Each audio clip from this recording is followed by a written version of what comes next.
మీ మోకాల నొప్పులకు ఎటువంటి సర్జరీ లేకుండా ఎపియాన్ పెయిన్ క్లినిక్ అందిస్తున్న అత్యాధునిక చికిత్స. కామన్ అయినటువంటి విషయాలు ఏంటంటే బీపీ అండ్ షుగర్. ఇక మామూలు వేరే ఈ పెద్ద పెద్ద రుగ్మతలు, హెల్త్ ఇష్యూస్ అవునండి. అనేటువంటిది వేరు. కానీ ప్రతి శరీరంలో కామన్‌గా ఉన్నటువంటి ఈ 2 బీపీ అండ్ షుగర్. ఈ విషయంలో మీకు ఎలాంటివేమైనా ఉన్నాయా? షుగర్ గాని, ఆహ్, బీపీ గాని వచ్చిందా? వస్తే అసలు మా ఎలా ఫ్యామిలీలో మెయింటైన్ చేస్తారు? మాకెవరికీ షుగర్ లేదండి. ఓహో! మా ఫాదర్‌కి షుగర్ లేదు, మా మదర్‌కి షుగర్ లేదు, హ్మ్. నాకు షుగర్ లేదు. హుహు. మా అబ్బాయికి షుగర్ లేదు, మా అమ్మాయికి షుగర్ లేదు. హుహుహు. గ్రేట్. కానీ హుహు. ఇంటికొచ్చిన కోడలికి కొద్దిగా షుగర్ ఉంది. హ్మ్. నేను చేసుకొని మా ఆవిడకి షుగర్ ఉంది. హుహుహు. కానీ మా పిల్లలకి రాలా. ఓకే. ఓహో! గ్రేట్. సో, అదృష్టం. షుగర్ ప్రాబ్లమ్ లేదు. హ్మ్. బీపీ మాత్రం నాకు చిన్నప్పటి నుంచి అస్సలు బీపీ ఉండేది కాదు. హ్మ్. సినిమాల్లోకొచ్చిన తర్వాత ఒకసారి హైదరాబాద్ కూడా షిఫ్ట్ అయిన తర్వాత హ్మ్. మన పార్క్ ఉంది కదా! KBR park. హ్మ్. పార్క్‌లో నడుస్తూ ఉంటా. హ్మ్. సాటర్‌డే, సండేలు అపోలో హాస్పిటల్‌లో ఎవరో తీసుకొని చిన్న క్యాంప్‌లాగా పెట్టి చూస్తా ఉంటారు. అవునవును. అవును. ఓ రోజు చూసి నాకు అక్కర్లేదయ్యా అని చెప్పా. రండి సార్ ఊరినే ఒకసారి బీపీ చూపించుకోండి అన్నాడు. హ్మ్. అంటే చూసుకో అన్నా. హ్మ్. చూసుకో కరెక్ట్‌గా ఉందా అన్నా. లేదు సార్ కొంచెం ఎక్కువ ఉంది అన్నాడు. హ్మ్. తప్పు చూసాడా మళ్ళీ చూడన్నా. హ్మ్. మళ్ళీ చూసుకోవడం అంతే ఉంది సార్. హుహు. ఏంటిది బీపీ నాకసలు బీపీ లేదు కదా అనుకున్నా. హ్మ్. ఇంటికెళ్ళిన తర్వాత డాక్టర్ గారికి ఫోన్ చేసి ఇదిగో వాకింగ్ నడిచి వస్తున్నానండి. నడిచి వచ్చిన తర్వాత ఇట్లా అడిగాను. హ్మ్. బీపీ ఉందండి అన్నాడు. అంటే మీరు నడిచి వచ్చిన తర్వాత కూడా నీకు బీపీ ఉందంటే నీకు బీపీ ఉంది. హుహుహు. నువ్వు నడవకుండా ఇంట్లో కూర్చున్నప్పుడు చూసినప్పుడు కొంచెం ఉందన్నా కూడా అది లైట్‌గా వదిలేయొచ్చు. హ్మ్. బట్ 1 అవర్ నడిచి వచ్చిన తర్వాత వెంటనే చూస్తే నీకు షుగర్ ఉంది అనంటే డెఫినిట్‌గా నీకు షుగర్ ఉంది. బీపీ ఉంది. హ్మ్. సారీ హ్మ్. బీపీ. నీకు బీపీ ఉంది. హ్మ్. అందుకని జాగ్రత్తగా ఉండు అని చెప్పి ఒక టాబ్లెట్ ఇచ్చారు. హ్మ్. పెట్టారు. హుహు. అది ఇప్పటికి వేసుకుంటున్నాను అంతే. ఆ ఒక టాబ్లెట్ తప్ప అంతకంటే వేయకూడదు. హ్మ్. హ్మ్. బీపీ. హ్మ్. అందుకని బీపీ పెరగకుండా కూడా మాక్సిమం జాగ్రత్తగా చూసుకోవాలి. ఇంకొక కామన్ డిసీజ్ ఏంటంటే ప్రతి ఒక్కరిలో కూడా ఉంటుంది ఇండైజెషన్, హైపర్ ఎసిడిటీ. ఎసిడిటీ అనేటువంటిది లేకుండా ఏమి తిన్నా పులితేపులు రావటం, గుండె మండటం ఇలాంటి కామన్ ఇష్యూస్ ఉన్నాయి. ఈ కామన్ ఇష్యూ అనేటువంటిది ప్రతి ఒక్కరిలో ఉంటుందండి. ప్రతి ఒక్కరు పొద్దున్నే లేగానే ఏదో ఒక ప్రజోల్, ఒమేప్రజోలో, జింటాకు, హిస్టాకు, ఒమేప్రజోలు, పెంటాప్రజోలు, ఎసోమోప్రజోలు. పేర్లని బాగా తెలిసినయి నీకు. వాడుతూ ఉంటావా? I'm a constant user. అవునా? సో, ఈ ప్రజోల్స్ వాడటం గాని, ఆ ఇండైజెషన్ ఇష్యూస్ ఏమైనా ఉన్నాయా మీకు? అయ్యి లేవు గానీ, హ్మ్. ఒక్కోసారి తిన్న దాంట్లో గ్యాస్ మనం తిన్న ఫుడ్డు మూలంగా గానీ, ఏదన్నా గానీ, అది పడకపోతే కొంచెం గ్యాసు ఫార్మ్ అవుద్ది. హుహు. కడుపు ఉబ్బరంగా ఉంటది. హ్మ్. ఇక అప్పుడైతే ఊరినే సింపుల్‌గా ఏం చేస్తానంటే, కొంచెం ఒక్కపొడి తీసి నోట్లో ఏసుకొని, దాన్ని నమలకుండా అలాగే హుహు. హ్మ్. చూ చేస్తాను. హుహు. చేస్తే దాంట్లో మరి సో, ఇంగ్రీడియంట్ టాబ్లెట్స్ వాడే స్థాయికెళ్ళదు. ఎప్పుడు సాయిబ్రేట్ చెయ్యి. గ్యాస్ ఇష్యూస్‌కి. కామన్ ఇష్యూస్ ఈ మూడే. అంతే. జనరల్ అండ్ కామన్ ఇప్పుడు ఇష్యూస్. రీసెంట్‌గా మా ఇంట్లో మా అబ్బాయి, మా తమ్ముడు, హుహు. మరి మా మనవరాళ్ళు అందరూ కూడా డైటింగ్‌లు చేస్తున్నారు. హుహు. అందరికి కూడా ఆళ్ళకి డైటీషియన్ ఉంటారు. ఆ డైటీషియన్ దగ్గర నుంచి హ్మ్. రోజు నెలకింత, వారానికింత అని హుహు. అయన్నీ కూడా చూసుకుంటా హుహు. పెంచడం, తగ్గించడం కూడా వాళ్ళే చేస్తారు. హుహు. వాళ్ళన్నీ కూడా క్యాలరీస్ చెప్పేసారు. క్యాలరీస్ ఉన్న టేబుల్ ఒకటి ఆ! ఫోన్‌లో ఒకటి పెట్టారు. టేబుల్ ఇస్తారు కదా! ఆ టేబుల్‌లో అసలు చూసుకుంటే తెలుస్తాయి. హ్మ్. మా బాబు అన్న మీరందరూ ఇంత చేస్తారు నేను చూడు నేను ఏమీ నాకు డైటీషియన్ లేడు ఎవరు లేరు. నేను పర్ఫెక్ట్‌గా ఉన్నానా లేదా అన్నా. లేదు పొద్దున పూట మీరు ఫ్రూట్స్ చాలా ఎక్కువ తింటున్నారా అయన్నీ షుగర్ ఉంటది. హ్మ్. మీరు ఫ్రూట్స్ తగ్గించాలి అన్నాడు. హ్మ్. నిజమా అంటే నిజమే అన్నాడు. హుహు. తగ్గించాను ఇప్పుడు. హుహు. మార్నింగ్ లేవగానే హ్మ్. నో బ్రేక్‌ఫాస్ట్ హ్మ్. రాగి జావ తాగుతాను. హుహు. టీ తాగితే గ్రీన్ టీ తాగుతాను. హ్మ్. హ్మ్. అందులో షుగర్ గాని హ్మ్. ఏమంటారు పాలు గాని ఉండవు. హ్మ్. అలాగే సినిమా ఇండస్ట్రీలో ఈవినింగ్ పార్టీస్ ఇవన్నీ చాలా కామన్. వీటిల్లో ఓహ్, ఎంత వద్దనుకున్నా కూడా కొన్ని సందర్భాల్లో ఆ సోషల్ డ్రింకింగ్ అనేటువంటిది ఆ పాయింట్ ఆఫ్ వ్యూలో మీరు ఎలాంటి రిస్ట్రిక్షన్‌లో ఉంటారు? ఎలా అవాయిడ్ చేస్తారు? ఎలా ఒకవేళ తీసుకుంటే ఏ డోసేజ్‌లో తీసుకుంటారు? అదెలా మెయింటైన్ చేస్తారు?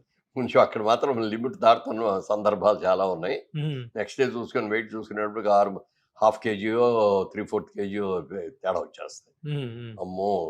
తప్పు హ్మ్. చేసాం. హ్మ్. పార్టీకెళ్ళినా కూడా మనం ఇంకా తగ్గించుకోవాలి ఫుడ్డు హ్మ్. హ్మ్. అని అనుకోని చేయటం. అందుకే ఒక్కొక్క రోజు ఎక్కువ నడుస్తా, ఒక రోజు హ్మ్. తక్కువ నడుస్తా. Food okay. నేను అడిగేది డ్రింకింగ్. సోషల్ అదే డ్రింకింగ్. సోషల్ డ్రింకింగ్ అంటే విషయంలో నేను అది ఎప్పుడూ కానీ రోజు రెగ్యులర్ గా తీసుకోను. ఇప్పుడున్న మంత్లీ పార్టీస్ ఇంతవరకు నేను ఎప్పుడు చూడలేదు అదే ఇన్ని సంవత్సరాలు ఇదిలో. మంత్లీ సోషల్ గ్యాదరింగ్ లోకి వెళ్ళిన తర్వాత తప్పనిసరి అవుతుంది అది. అందుకని అది లిమిట్ ఏదో 2 packs అని పెట్టుకుని ఆ 2 packs తీసుకుని ఉంటాను. దానికి తోడటాలు కానీ పడిపోవటాలు అసలు గానీ, అసలు ఎప్పుడు ఇంతవరకు లేకపోతే చూడలేదు. ఎక్కువ మాట్లాడేసేటాలు కానీ ఏం ఉండవు నాకు ఉండవు అసలు. అది తీసుకున్నారో లేదో కూడా తెలియదు. తెలియదు. ఇన్ని సందర్భాల్లో ఇన్ని పార్టీస్ లో మిమ్మల్ని చూస్తున్నాం కానీ ఏ రోజు అసలు ఒక అదే ఇది కనిపించదు. ఓన్లీ ఫర్ ద సోషల్ అంటే ఆ పర్పస్. లిమిట్ లో ఉంటాం.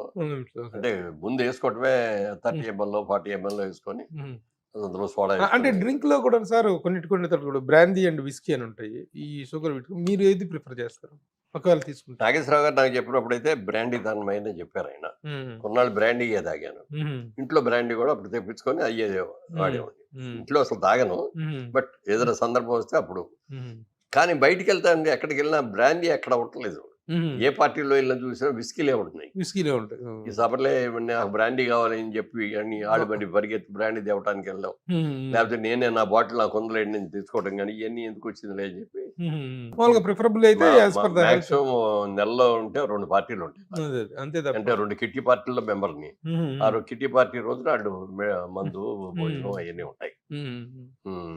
నా కిట్టి నాకు వచ్చినప్పుడు నేను అందరికి అట్లా ఇస్తాను, ఆడుకున్నప్పుడు మాకు అట్లాగే ఇస్తారు. మీకు ఇండస్ట్రీకి 2 కళ్ళు లాంటి వాళ్ళు, అలాగే మీకు కూడా ఆదర్శంగా 2 కళ్ళు లాంటి వాళ్ళు అఖిలేని రామారావు గారు, నాగేశ్వరరావు గారు. వీళ్ళిద్దరు ఫిట్నెస్ మ్యాటర్స్ లో రామారావు గారు బాగా ఫుడ్డీ అని, బాగా తింటారని, అసలు ఆయన మెయింటెనెన్స్ ఎలా ఉండేది? ఆయనతో అత్యంత రామారావు గారు భోజన ప్రియుడు, మంచి భోజన ప్రియుడు. షూటింగ్ జరుగుతూ ఉండగా ఏమన్నా మిరపకాయ బజ్జీలు లాంటివి తెచ్చినంటే బ్రదర్ తీసుకురండి ఇటు బాగా ఒక 20-30 బజ్జీలు అట్లా దాంతో మిరపకాయతో సహా నవ్వులేసి తినేసాం. కాడ మాత్రం అవతల పారేసేవారు తప్ప మిగిలిన అంటే అట్లా తిన్నా కూడా దానికి కఠోరమైన ఇదిగా చేస్తారు. మరి ఆ రోజుల్లో ఏం లేవు కదా, జిమ్స్ ఏమి లేవు కదా. ఎన్టీ రామారావు గారు హీరోగా చేసే రోజుల్లో వాళ్ళ ఇంటి ముందు ఒక లారీ ఇసుక అన్లోడ్ చేయించి పెట్టుకున్నాడు. అక్కడ రోజు తెల్లవారుదాం లేసి పారపుచ్చుకొని ఈ లారీ ఇసుక ఇటు పక్క వస్తాడు, మళ్ళీ నెక్స్ట్ డే అటుది ఇటు వస్తాడు. అంటే ఒంగోని చేయటం, పారతో చేయటం, స్వెట్టింగ్ బాగా వచ్చేస్తే బాడీకి ఫుల్ ఎక్సర్సైజ్. ఆయన ఎంత తిన్నా కూడా అది మాత్రం మెయింటైన్ చేస్తాడు. అదే ఆయన ఎక్సర్సైజ్, ఆయన జిమ్. ఇంట్లో ఉన్న జిమ్మే, ఇంట్లో జిమ్.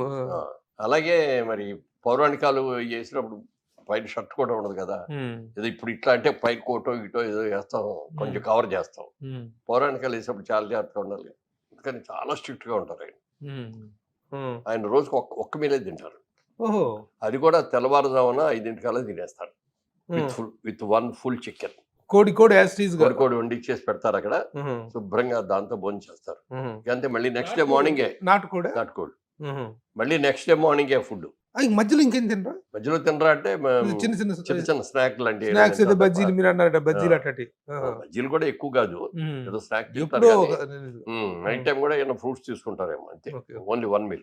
ఇప్పుడు అది మనలా కూడా పెరిగిపోయింది బాగా. మా తమ్ముడు రోజు 1 meal, మా అబ్బాయి రోజు 1 meal. నన్ను కూడా 1 meal చేయమన్నారు. నాకు వద్దులే, మేము చేసే 1 meal చేసామంటే మొహం బిక్కుపోతే ముందు సినిమా ఆర్టిస్ట్ మొహం జాగ్రత్తగా చూసుకోవాలి కదా. అట్లాగే రామారావు గారు డ్రింక్ విషయంలో కూడా అసలు ఎప్పుడు డ్రింక్ చేసేవారు కాదు? లేదు, నాకు తెలిసి ఎప్పుడు చూడలేదు నేను. నాగేశ్వరరావు గారు తీసుకుంటారు కానీ, నాగేశ్వరరావు గారు కూడా ఆయన గుండె ఆపరేషన్ అయిన తర్వాత డాక్టర్ సాక్ష్యం ఇచ్చారు అనమాట. రోజు ఒక 2 packs బ్రాండీ మాత్రం తీసుకొని, మంచి బ్రాండీ. అది ఆయన నాకు ఇచ్చాడు అసలు. కానీ రామారావు గారు కొన్ని పనులు చేస్తుంటే అసలు ఆయన మొండితనము, ఆయన ఇది చాలా ఆశ్చర్యంగా ఉండేది. ఒకరోజు కైకాల సత్యనారాయణ గారు, గుమ్మడి గారు వీళ్ళందరూ ఏదో పార్టీ చేసుకొని డ్రింక్ చేస్తుంటే, ఏం తాగుతున్నారు మీరు అంటే, ఏం లేదంటే వీళ్ళందరూ ఆయన పెద్ద గ్లాసులు దాచి పెట్టుకుంటుంటే, ఇది ఫ్రూట్ పెంచండి, ఏం లేదు ఫ్రూట్ పెంచండి అంటే, మేమైతే తాగితే అది గటగట తాగేసి ఆడబడేసి. అట్లాగే కారాకిల్లి ఎవరు వేసుకొని అదేదో విజయవాడలో ఉండగానే కారాకిల్లీలు వేసుకునేవారు.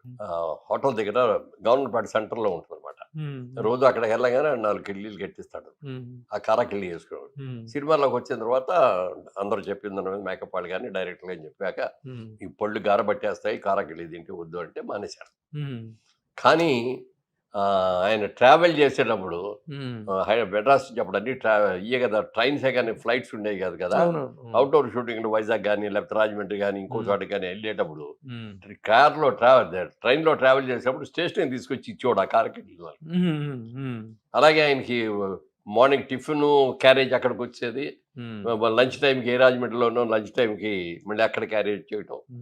భోజనం ఇప్పుడు శుభ్రంగా తింటారు ఆయన, నాన్ వెజ్ బాగా తింటారు, బట్ కంట్రోల్ దానికి తగ్గ ఇక వ్యాయామం. మీరు చెప్పింది ఒకటే, ఆ లారీ ఇసుక అని అదే కదా, దాన్ని మించింది లేదు. మనకు మించింది లేదు. ఒకసారి ఇట్లాగే ఇప్పుడు కృష్ణ గారు, వాణిశ్రీ గారు వీళ్ళందరూ కూడా పాన్ వేసుకొని తోలపాకులు అందరూ కిమామ్ అని ఉంటుంది. కిమామ్ ఇట్లా చిన్న చిన్న బాటిల్స్ లో ఉంటాయి. అవునవును. ఆ బాటిల్స్ లో ఉంటే అగ్గిపోలు పెట్టేట తీసి ఆకు మీద రాస్తారు, అవునవును. రాసారి తింటారు. అది తినేవాళ్ళకి ఎలా ఉంటుందో కానీ పక్కన వాళ్ళ అందరికీ మంచి స్మెల్ వస్తూ ఉంటుంది, బాగుంటుంది. అవునవును. మరి బహుశా సినిమా ఆర్టిస్టులు హీరోయిన్లు అందుకోసం తినేవారు అనుకుంటా. అవునవును. ఓ రోజు రామారావు ఏం వాణిశ్రీ గారు ఏమది అన్నాడు. లేదు సార్ కిమామ్ అని అన్నాడు. ఏది ఇలా ఇవ్వండి అన్నాడు. ఇలా ఇవ్వండి అంటే ఆకులు తెప్పించుకున్నాడు, ఇవ్వండి ఆ బాటిల్ అన్నాడు, ఇచ్చారు. ఇస్తే ఆయన ఇదిగోనండి అగ్గిపోలేదు. ఎందుకు అగ్గిపోలే, మనకి ఏం వేరు లేదా అని ఇట్లా ఏరు పెట్టాడు, లాగారు. సార్ సార్ అంత తినకూడదు, కళ్ళు తిరిగిపోతాయి, పడిపోతారు సార్. ఏం పడవు అని చెప్పి దాన్ని ఇట్లా రాసేసి మొత్తం బాటిల్ అంతా రాసేసుకొని బాటిల్ మొత్తం వేసుకుంటే సార్ మింగబాకండి, ఉమ్ము చేయండి, మింగితే మంచిది కాదు సార్. ఏమి శుభ్రంగా దాన్ని తినేసి హల్వా తిన్నట్టు తినేసి ఏం కళ్ళు తిరగట్లేదండి, ఏం తిరగట్లేదు. బాడీ చెప్పినట్టు తినేది అనమాట, చెప్పినట్టు స్టామినా. నాగేశ్వరరావు గారు మాత్రం చాలా జాగ్రత్తగా అన్ని ఆరోగ్య సూత్రాలు 100% శుభ్రులు పాటించేవారు. మందును కూడా మందులాగా తాగేవారు. డ్రింక్ లాగా తాగేవారు. ఆయన ఎవరికైనా ఆఫర్ చేసినా అలాగే ఉండేది, సింపుల్ గా చాలా ఇదిగా ఉండే. పార్టీలు ఇస్తుంటారు అప్పుడు. ఆయన జనరల్ గా ఆయన ఫారిన్ కంట్రీస్ వెళ్ళినప్పుడు కానీ లేకపోతే ఆయనకి బోల్డ్ మంది ఫారిన్ కంట్రీస్ లో ఫ్రెండ్స్ కూడా చాలా మంది, వాళ్ళు ఎవరు వచ్చినా ఏమండి ఏమన్నా వస్తున్నామండి ఏమన్నా కావాలా చెప్పండి అంటే, నాకు ఏమొద్దయ్యా మంచి బ్రాండ్ ఒక బాటిల్ తెచ్చిపెట్టు అని అలా కలెక్ట్ చేసేవారు. కలెక్ట్ చేసి అన్ని ఇంట్లో పెట్టేసి ఆయన బర్త్డే రోజున అన్ని ఓపెన్ చేసి. So this is all about your fitness. Very good sir.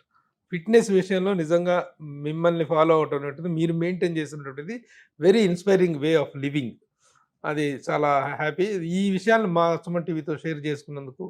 Suman TV ఎందుకంటే we're making a special programme, the fitness mantra of a celebrity fitness mantra అని ప్రోగ్రామ్ చేస్తున్నాం. దాన్ని ముందుగా మీతో స్టార్ట్ చేయడం అనేటువంటిది చాలా హ్యాపీ. మీరు సమయం కేటాయించినందుకు చాలా చాలా థ్యాంక్స్. ఎందుకంటే ఆరోగ్యమే మహాభాగ్యం అనేది సామెత ఉంది. అవును. మనం ఏం తింటున్నాము, ఎంత తింటున్నాము, ఎలా తింటున్నాం అనేది కూడా మనకు అవగాహన లేకుండా ఉంటే మనకి మనమే అనారోగ్యం పాలవుతాం. ఎంత కాలం బతికా ఉన్నది కాదు ముఖ్యం, ఎంత ఆరోగ్యంగా ఉన్నాం అనేది ముఖ్యం. ఈ ఫైనల్ కొటేషన్ అదిరిపోయింది. అంతే. Thank you sir. Thank you very much. నమస్తే. సుమన్ టీవీలో మీ పర్సనల్ అండ్ బిజినెస్ ప్రమోషన్స్ కోసం కింది నెంబర్కి కాంటాక్ట్ చేయండి.